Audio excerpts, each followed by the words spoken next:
98% सवर्ण समाज के लोग जज बने हुए हैं और जो 90% जो बाबूजी का नारा था 10 का शासन 90 पर नहीं चलेगा नहीं चलेगा, 100 में 90 शोषित है 90 भाग हमारा है। तो ये हम लोग का पार्टीगत क्लियर सोच है कि कोलोजियम सिस्टम को समाप्त करके जुडिशरी सर्विस कमीशन।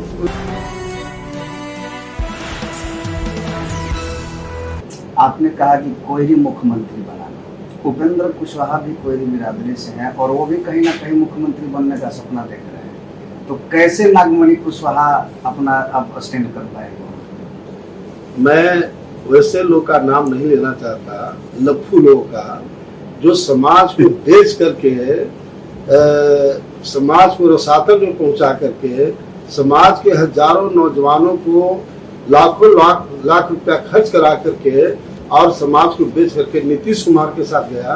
जो नीतीश कुमार कोयरी विरोधी है, इसलिए ये सब प्रश्न अब नहीं है।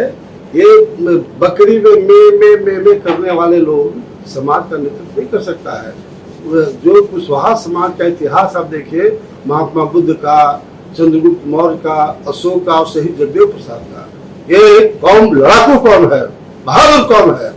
और एक बार हम लोग आह्वान किया है, डेफिनेटली है कि 2024 में कोयरी समाज से मुख्यमंत्री बना के रहेंगे। अभी चूंकि आपके पार्टी की जो मैनिफेस्टो है, शोषित इनकलाब पार्टी, जो अब 5 तारीख को जो मीटिंग हो रहा है, हमने देखा कि आपने 27% आरक्षण को हटा करके 52% आरक्षण की बात करते हैं। ये कैसे संभव है? क्या इसके लिए आप लड़ाई लड़ेंगे? देखिए, दुर्भाग्य इस बात का है, पूरे देश के बारे में कहना चाहता हूँ कि जितने पॉलिटिकल पार्टी हैं और बैकवर्ड ओबीसी के जो नेता हैं, इन लोग को अक्ल नाम का चीज नहीं है।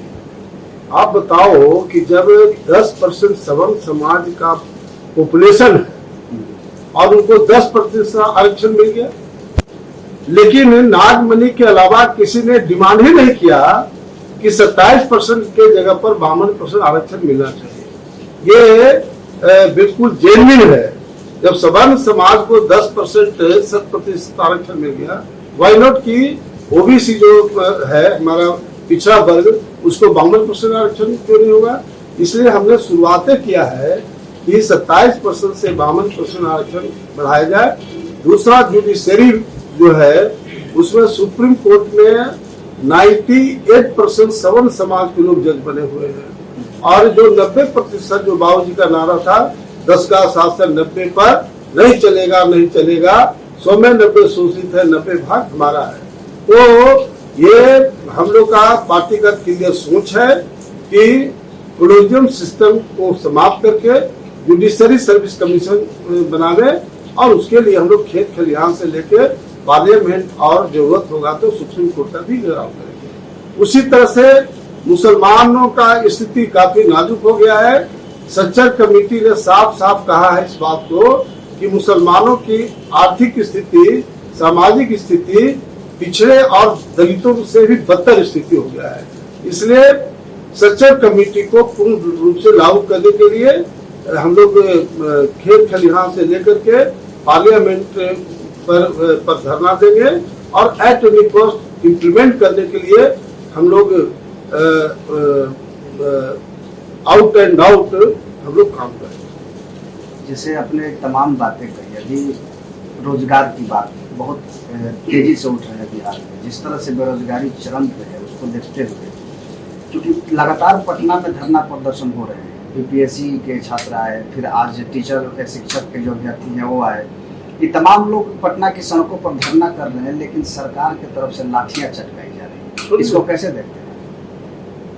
देखिए, मैं फिर कहना चाहता हूँ कि इतने सारे बैकवर्ड लोग की पार्टी है, बैकवर्ड नेता है, लेकिन अक्ल इन लोग का मारा गया है। बिहार में माइंस ऑफ मिनरल्स नहीं है, यहाँ कृषि प्रधान राज्य है और हमारे पार्टी का स्पष्ट सोच है कि यहाँ जो जितने किसान उत्पादन करते हैं, अन्न है, फल फ्रूट्स है, वेजिटेबल है,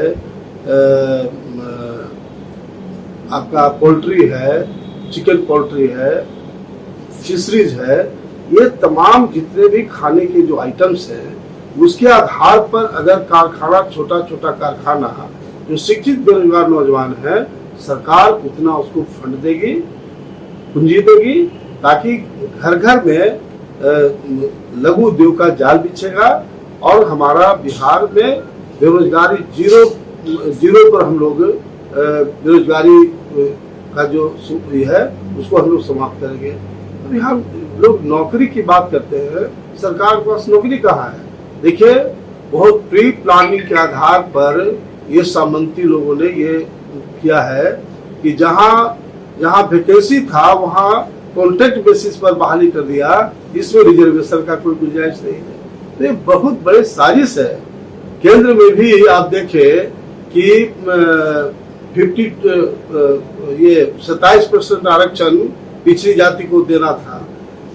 उस समय था कि जो मेरिट में पिछड़ी जाति के लोग आएंगे उसको जनरल में डाला जाएगा और तब 27% पिछड़ी जाति को दिया जाएगा। अब उल्टा हो गया, अब 27% से ज्यादा पिछड़ी जाति का आरक्षण नहीं है, बल्कि इससे सवर्ण समाज को फायदा हो गया कि वो 27 के अलावा और जो दलित का छोड़ करके सारा बेनिफिट अपर कास्ट को मिल रहा है।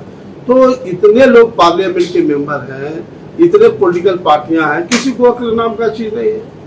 इसलिए हमारी पार्टी नए सोच और नए मुद्दे के आधार पर पार्टी चलाएगी और मुझे 100% विश्वास है कि हम लोग 2025 में शोषित विकलांग पार्टी की सरकार बना के दम